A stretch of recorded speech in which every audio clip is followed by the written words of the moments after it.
खाली क्यों आए हो? तुमको तो हमने प्राण हरने के लिए भेजा था ना एक स्त्री के। क्षमा करें प्रभु, वो औरत कालकंडनी से भी खतरनाक है, हम उसके समीप दोबारा नहीं जाएंगे। क्यों, क्या हुआ? विस्तार पूर्वक बताइए। प्रभु, जैसे ही हम वहाँ पहुँचे हमने देखा वो तो बहुत भयानक स्त्री है। मुन्ना के पापा, ओ मुन्ना के पापा, अबे ओ मुन्ना के पापा। क्या हुआ महारानी? मैं सो रही हूँ, मेरे लौंडे का ध्यान रखना। अब पूरी रात जागकर पहरा दूं मैं तेरे लौंडे का? हर घंटे में डायपर चेंज करते रहना इसके, नहीं किया तो सुबह उठते ही वाइपर से मार लगाऊंगी।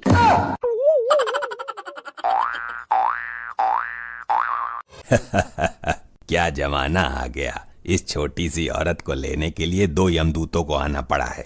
इसके लिए एक ही बहुत था। ये देखने में ही छोटी है, अंदर से बहुत खतरनाक है। ये निकालते हैं इसके प्राण, किंतु इसका आदमी हमें देख ना पाए और ना सुन पाए। बैठा बैठा सो रहा है नरमुंड, ये दोनों अंदर कैसे आए? कौन दोनों? यहाँ तो कोई नहीं है। लगता है तुम्हारी आंखों में मोतियाबिंद का पानी आ गया है, तुम 2 फीट के आगे देख ही नहीं सकते। हम तुम्हें लेने आए हैं, तुम्हारा समय पूरा हो गया है। अबे ये कौन है इतनी डरावनी आवाज वाले? कहाँ हैं? तुमको इतने भयानक आदमी नजर नहीं आ रहे?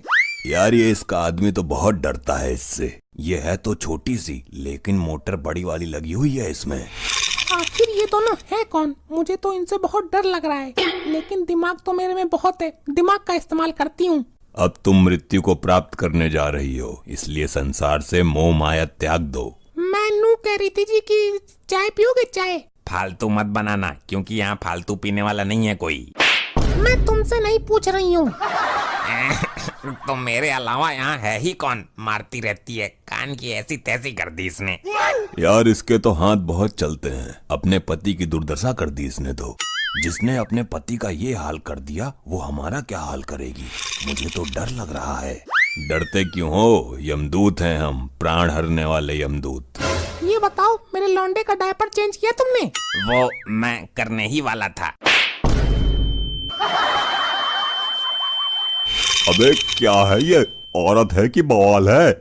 मैंने बोला था ना, बड़ी मोटर लगी है इसमें। अब इसके प्राण तो निकालो किसी तरह से। तुम निकालो, मेरा तो कलेजा कांप रहा है।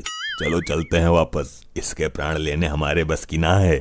आए थे इसके प्राण लेने, लेकिन इसका ये रूप देखकर हमें खुद अपने प्राण संकट में लग रहे हैं। चलो यमराज जी को ही भेज देंगे। जैसे ही हम वहाँ पहुँचे हमने देखा वो तो बहुत भयानक स्त्री है। देखने में छोटी सी ही है, लेकिन जब गरजती है तो राक्षसनी लगती है। उसका पति पता नहीं कैसे झेल रहा है। उसकी अपनी कोई इज्जत नहीं है और दूसरों की इज्जत करनी उसको आती नहीं। लज्जा से डूब मरो, कैसे यमदूत हो? एक छोटी सी स्त्री से डरकर भाग के आ गए। उसका छोटा साइज देखकर पहले मैं भी उसे ढोलकिया समझ रहा था, पर वो इतनी खतरनाक निकली कि उसके प्राण हरने की हिम्मत ही नहीं हुई हमारी। उसका भयानक रूप देखकर तुम्हारे मन में भय उत्पन्न हो गया। चिंता की कोई बात नहीं है, हम स्वयं चलते हैं। गुप्त जी, आप भी चलेंगे हमारे साथ। प्रभु, उसके बारे में इतना सुनने के बाद तो मेरी भी हिम्मत नहीं हो रही है उसके सामने जाने की। गुप्त जी, क्षमा करें प्रभु, क्षमा। आप मनुष्यों से डर रहे हैं? ठीक है प्रभु, लेकिन जाने से पहले मैं उसके बारे में कुछ जानकारी हासिल कर लेता हूँ। जल्दी इस लैपटॉप नामक यंत्र से पता करो कि ऐसी कौन सी शक्ति है जो इसकी रक्षा कर रही है और जिसके कारण ये इतनी भयानक लग रही है। प्रभु, वो शक्ति है मायावी। क्या मायावती? ये शक्ति है या इसकी माँ? मायावती नहीं प्रभु, मायावी। मायावी नाम का एक तांत्रिक है जो इसकी रक्षा कर रहा है, और जब तक वो तांत्रिक है इस औरत के प्राण कोई नहीं हर सकता। ऐसा क्यों चित्रगुप्त जी? प्रभु, इस मायावी तांत्रिक ने अपनी माया का प्रयोग करके इस औरत के प्राण एक शोकेस के अंदर डाल दिए, और जब तक वो शोकेस नहीं टूटेगा ये मरेगी नहीं। अगर ऐसा है तो पहले हम उस शोकेस को ही तोड़ देते हैं। कैसी कलयुगी औरत है आजकल की, प्राण भी शोकेस के अंदर सजा के रखने की चीज होती है क्या? इस शातिर औरत ने बहुत दिमाग से काम लिया है गुप्त जी, क्योंकि कोई ये अंदाजा भी नहीं लगा सकता कि प्राण ऐसी जगह भी हो सकते हैं। तो प्रस्थान करते हैं प्रभु भूलोक के लिए, पहले उस मायावी तांत्रिक से मिलते हैं।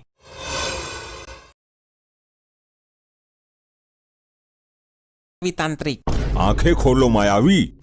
मृत्युदाता प्राण हरता यमराज मेरे पास। मूर्ख, तुम अपनी माया और शक्तियों का गलत उपयोग कर रहे हो। ऐसा मैंने क्या कर दिया प्रभु? कल भी मैंने यहाँ से 6 चुड़ैल पकड़ी थी जो आते जाते लोगों को परेशान कर रही थी। मूर्ख तांत्रिक, तुम विधि के विधान में उत्पन्न कर रहे हो, उसको बदलने की कोशिश कर रहे हो। मैं कुछ समझा नहीं प्रभु। मूर्ख, तू जानता है कि मृत्यु अटल है, एक दिन सबको मरना है, फिर भी तूने उस औरत के प्राण छुपाकर उसकी मृत्यु को टालने की कोशिश की। क्या करूं प्रभु, औरत के आंसू देखकर मैं जल्दी पिघल जाता हूं। तुम करते रहो ये कांड, मैं ऊपर बैठकर तुम्हारा सारा हिसाब किताब लिख रहा हूं। प्रभु, एक तो वो औरत छोटी सी काली सी थी, मैं उसे शमशान घाट की चुड़ैल समझ रहा था। अब जो तूने गलती की है उसकी सजा तुझे जरूर मिलेगी। अरे अरे ये क्या कर रहे हो प्रभु? मुझे नीचे कब उतारोगे? जब हम उस स्त्री के प्राण हर लेंगे तुम अपने आप ही नीचे आ जाओगे, ये हमारा वरदान है। तब तक मैं यहीं हवा में लटका रहूंगा। तो क्या हुआ, लोग इसको चमत्कार समझेंगे, पूजा करेंगे तुम्हारी। वैसे एक बात तो है, यहाँ से शमशान घाट मुझे बिल्कुल साफ नजर आ रहा है। चलें चित्रगुप्त जी। मुन्ना के पापा जल्दी जाकर दरवाजा खोलो, देखो कौन आया है। चपत मारकर दर्द भी देती है और मुन्ना के पापा बोलकर दिल को सुकून भी देती है। इसका दिमाग हाथ में नहीं आ रहा। हाय जीजू। अंदर पधारिए। प्रभु, याद रहे हम इनमें से किसी को भी दिख ना पाएं। हमें कोई नहीं देख पाएगा, आप निश्चिंत रहें। गुप्त जी, ये सुंदर, नाजुक और कोमल सा मानव कौन है? प्रभु, इस कोमल से मानव की ही तो बीबी है ये कुंठा स्त्री। दीदी कैसी हो आप? मैं तो ठीक हूँ, तू सुना, बहुत दिनों बाद आई है तू। बहुत दिनों बाद? अरे अभी 2 दिन पहले ही तो गई थी। जब से तेरी सास नरक लोक पधारी है तब से ये तो आते ही रहती है। फालतू बोलने की जरूरत नहीं है, तुम अच्छी तरह से जानते हो मेरे और मेरी बहन में ज्यादा दिमाग नहीं है। हाँ, ये तो जानता हूँ। देख रहे हैं प्रभु, कितना अत्याचार सह रहा है ये नाजुक सा कोमल सा मानव। अच्छा, ये तुम्हारी बहन भी तो तुमसे छोटी है। छोटी है तो क्या हुआ, लेकिन काम तो बड़े बड़े उखाड़ती है। ये मेरी हेमा मालिनी है। बड़े बड़े काम मतलब? मैं समझा नहीं। किसी को भी अपने जाल में फांस कर बड़ी आसानी से उसकी जेब से पैसा निकलवा लेती है। वो कैसे? मैं कुछ समझा नहीं। इसका एक सच्चा आशिक है, जब उसे पैसे की जरूरत पड़ती है तो इसको मोहरा बनाता है। अच्छा, फिर क्या, ये नए नए लड़के फंसाती है और उनसे पैसा ऐंठ कर अपने आशिक को दे देती है। इसने तो रिश्तेदारों के रिश्तेदारों को भी नहीं छोड़ा। ये तो बहुत अच्छी टेक्निक है पैसे लूटने की। इसके साइज पर मत जाना, ना जाने कितने लड़कों के पैसे लेकर अपने आशिक को दे चुकी है और फिर बाद में नंबर ब्लॉक कर देती है उसका और अपना नंबर भी चेंज कर लेती है। देख रहे हैं प्रभु, कितने नीच और मतलबी लोग हैं। ऐसे लोग अपने आप को बहुत होशियार, इज्जतदार समझते हैं, लेकिन उनकी 2 कौड़ी की भी इज्जत नहीं होती है। अब मेरे बारे में तो मेरी दीदी ने तुम्हें बता ही दिया। मेरी दीदी भी पहले ऐसा ही करती थी, मैंने इनसे ही सीखा है। बहुत अच्छे संस्कार हैं और दिमाग भी बहुत अच्छा पाया है। जीजू कहीं घूमने चले? लेकिन घूमने जाएंगे कैसे? घूमने कैसे जाएंगे मतलब, हमने तुम्हें एक डिब्बा दिया तो है। डिब्बा? कौन सा डिब्बा? सिरके का? अरे बेवकूफ, मेरे घर वालों ने तुम्हें दहेज में एक छोटी सी 3rd क्वालिटी की कार दी है, उसी को डिब्बा बोल रही है।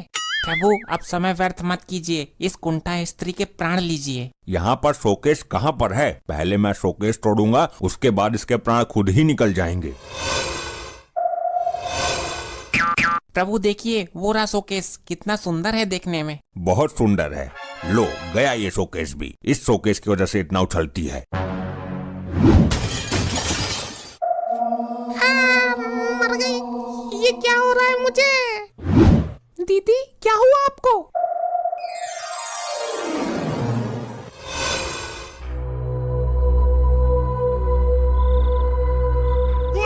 प्रभु, आपके वरदान का क्या हुआ? मैं नीचे कब आऊंगा? हमारा वरदान कभी विफल नहीं होता मनुष्य।